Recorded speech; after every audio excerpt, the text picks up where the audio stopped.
I'm going to go ahead and share my screen. Okay, can you see my screen, Juan Carlos? Yes, thank you. Okay. Good morning, everyone. I'd like, first of all, to thank the organizers of the event for having me here today. Let me start by saying just a few words about myself.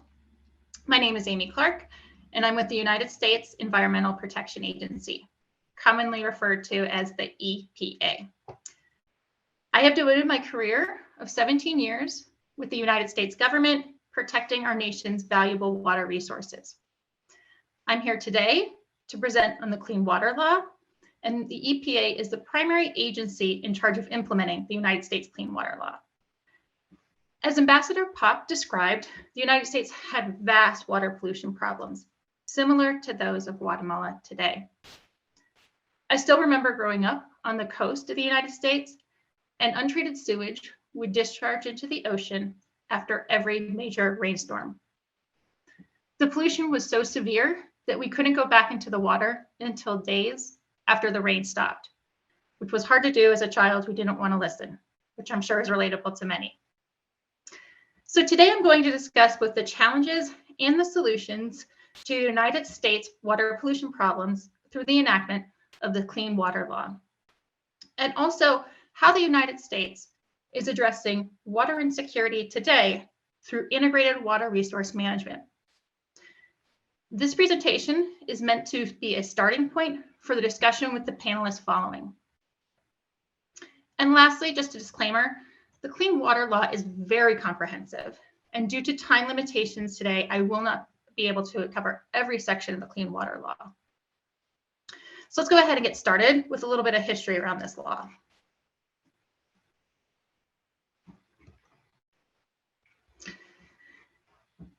In the United States, early water laws were in place to protect navigation and did not prohibit water pollution. Since there were no laws in place to protect water quality, the United States had significant amounts of untreated sewage and industrial waste entering our nation's waters. The picture here shows untreated sewage being discharged into the Cuyahoga River as described by Ambassador Pop.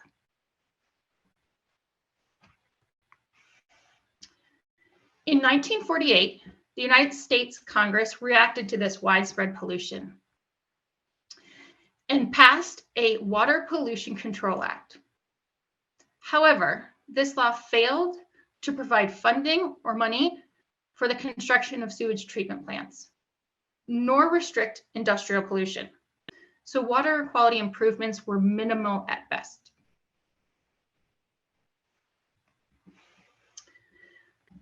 Since this 1948 law was really ineffective at controlling pollution, many urban rivers continued to be severely degraded and severely polluted, and would occasionally catch on fire.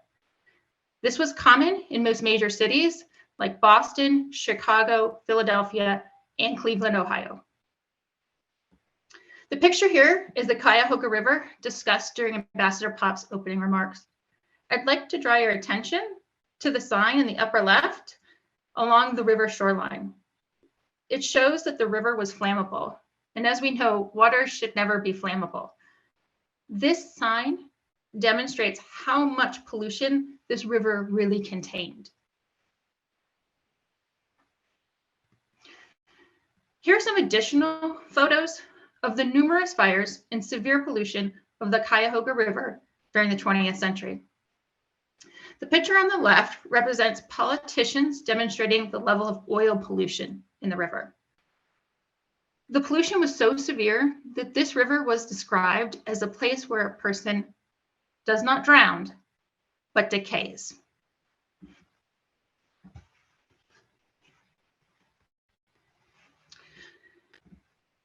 As Ambassador Pop described, in 1969, one of the many Cuyahoga River fires drew national and media attention when a photo of it was published in the Time magazine. The immediate attention resulted in widespread environmental concern in the United States. Prompted by this national outrage, the United States took notice. And in 1972, the ineffective Water Pollution Control Law from all the way back in 1948 was significantly amended and rewritten and became the Clean Water Law we know today. The Clean Water Law was one of the first and most influential modern environmental laws in the United States. The Clean Water Law created a shared sense of responsibility for clean water between the federal government and our 50 states.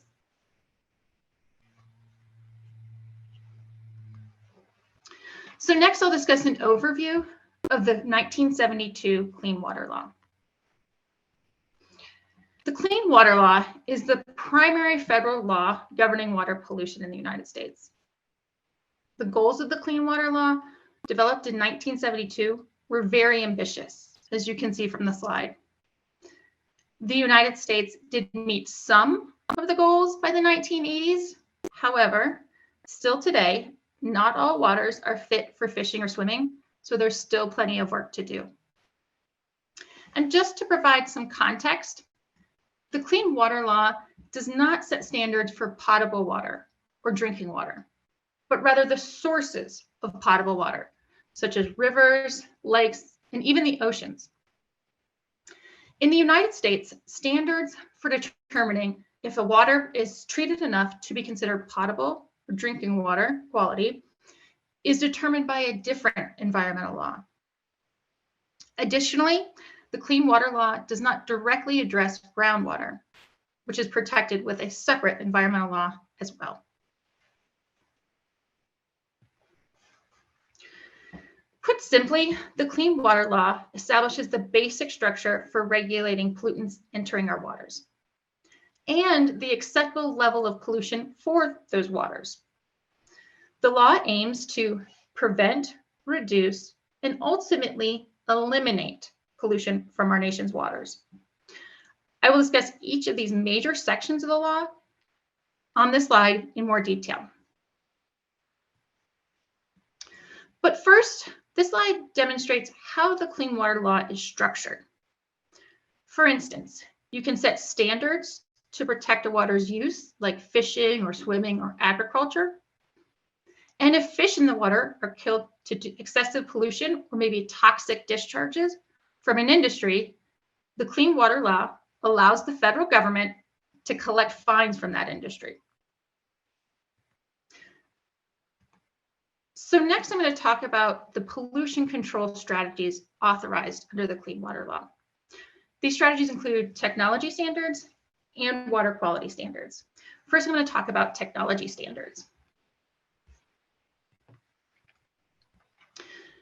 Technology standards are based on treatment technologies that are currently available and cost-effective.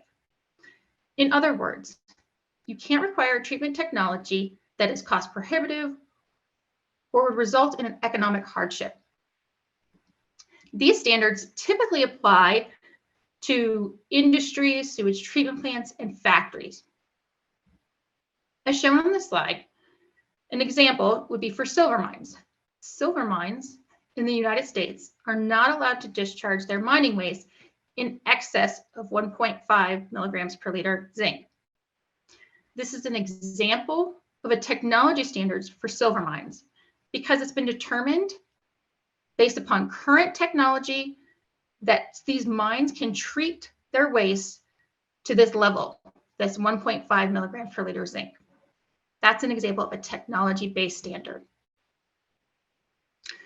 The other major pollution control strategy of the Clean Water Law are water quality standards, which I'll discuss next.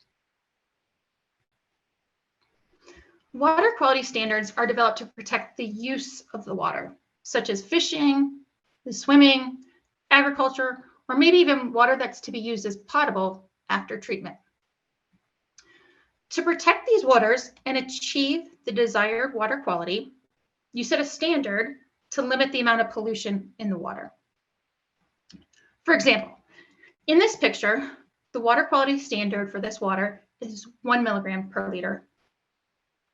And if the concentration of copper in the river goes above this 1 milligram per liter, then the water quality standard is being exceeded, and the river may need restoration. This is because it's been established that this level of copper pollution, that 1 milligram per liter, protects the water for its uses, the fishing, swimming, agriculture, and potable water use after treatment. And this is just an example, as every water will have different uses and potentially even different standards to protect those uses. Water quality standards look holistically at the watershed. Water quality standards can help identify waters that need restoration, like the river in the previous photo, and set the goals for achieving the necessary improvements. This flowchart demonstrates how the Clean Water Law requires rivers and lakes to be monitored and assessed to determine if they can support their uses, such as fishing or swimming for this example. If the water is too polluted to support its uses, the river or lake can be put on what I like to call a pollution diet to reduce the amount of pollution it receives. This means that industry, factories, and sewage treatment plants may have to reduce their level of pollution contributions until the water quality is improved. To determine when the water quality is improved, the river or lake are routinely monitored and assessed to determine when they can be taken off of this pollution diet because they fully support their uses like fishing or swimming. And the Clean Water Law requires all of this information on our nation's water quality to be transparent. EPA frequently reports to Congress and the general public so all Americans can be educated and aware of the safety and health of our nation's waters.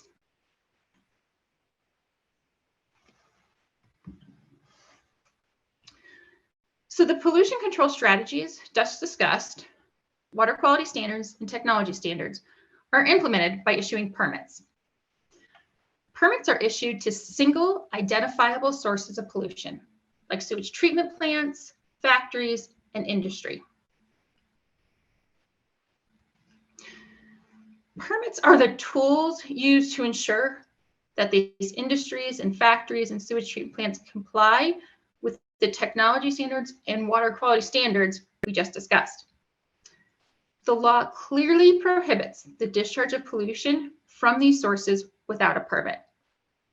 And just to provide some context, in the United States, there are currently 50,000 permits issued to factories, sewage treatment plants, and industry like those shown in the photos.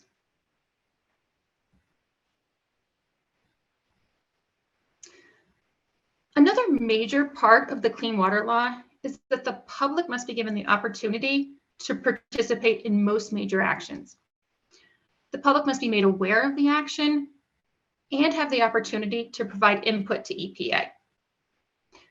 Public participation is required for the technology standards, water quality standards, and the permits we just discussed. Each of those actions must be made publicly available before it's finalized in draft form, and then again after it is finalized. And EPA must address all significant comments received in the final action.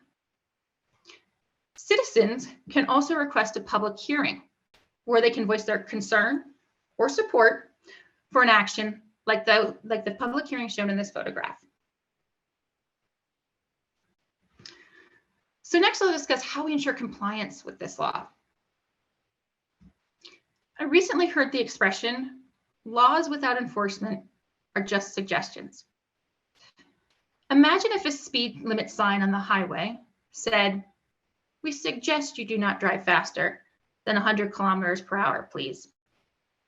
No one would care if they went above this limit because there were no repercussions. So enforcement is used as a deterrent. And without enforcement, this law would be weak and ineffective. The Clean Water Law allows EPA to issue orders or decrees to industry, municipalities, and even private citizens who violate the law. In these decrees, EPA can issue civil or criminal fines or penalties. And additionally, citizens can also get jail time for criminal violations. And as you can see from the dollar amount per day on the slide, fines can add up very quickly. And one of the largest cases was against a mining company for $20 million US. So next, I'll discuss the financing of both sewage treatment plants and drinking water plants because they both use the same funding mechanism. And early on, after the Clean Water Law was passed, way back in 1972, the United States quickly realized to obtain significant reduction in water pollution, the treatment of sewage would be necessary.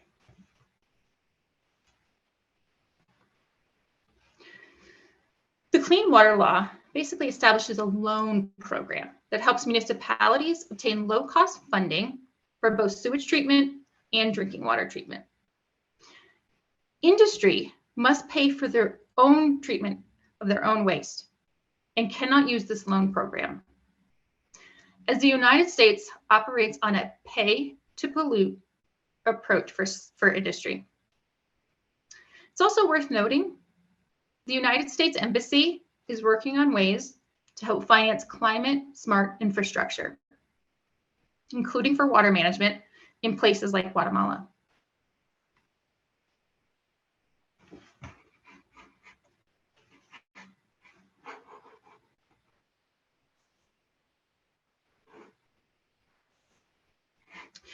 So let's talk a little bit about this loan program.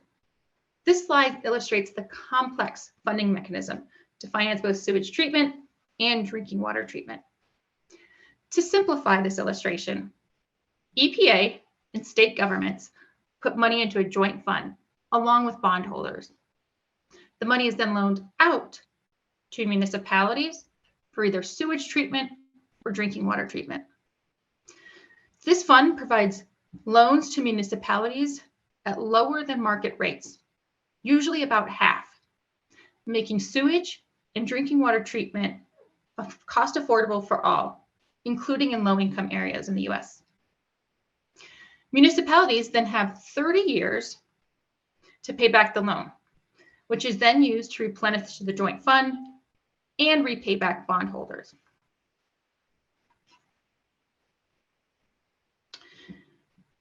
In 2014, the United States enacted a new law called the Water Infrastructure Finance and Innovation Law to provide more flexible and innovative financing mechanisms.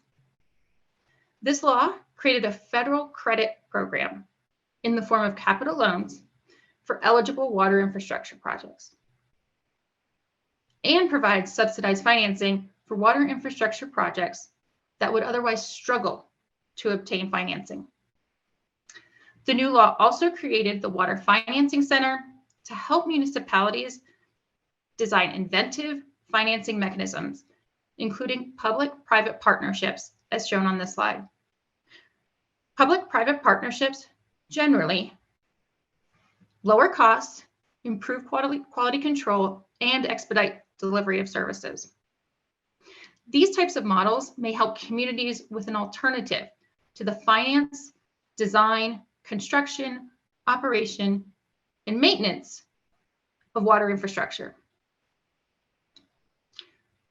What's also new with this law is that the program can fund projects outside of the traditional drinking water and sewage treatment we saw on the previous slide, such as aquifer recharge projects, drought prevention, reduction, and mitigation projects, and water recycling projects, which I'll discuss next. Although not specifically part of the Clean Water Law, integrated water resource management due to water insecurity is becoming a focal point in the United States. This is because the United States population has doubled in the last 50 years, and at least 40 states anticipate water shortages by 2024. Rainwater harvesting, as shown on this slide, provides both environmental and economic benefits. By using rainwater instead of potable water for uses like toilets, bathing, and irrigation, you reduce the demand for potable water, thus conserving water resources. The photos here show rainwater being captured in both tanks and barrels from the roofs of a business and a home. Another water conservation practice becoming more widespread in the United States is on-site or local water recycling. Like rainwater harvesting, water that is recycled from a home can be used for irrigation, laundry, and toilet flushing, thus reducing the demand for potable water and conserving water resources. In this illustration, water from the shower is captured in a barrel or tank at the home, and then the water is recycled and used for toilet flushing. So let me go back to the story I told you earlier. Remember the Cuyahoga River as described by Ambassador Pop and shown at the beginning of this presentation.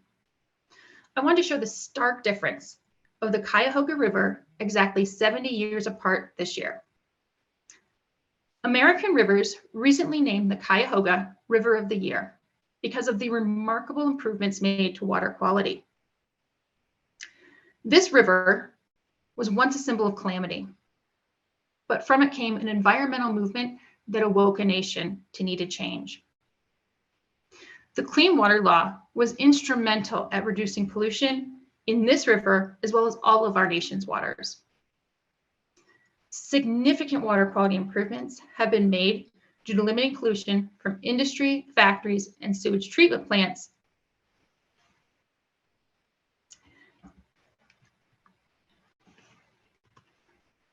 So in closing, protecting water resources from contamination ensures water quality that supports wildlife and recreational uses, and also ensures the availability and quantity of drinking water supplies.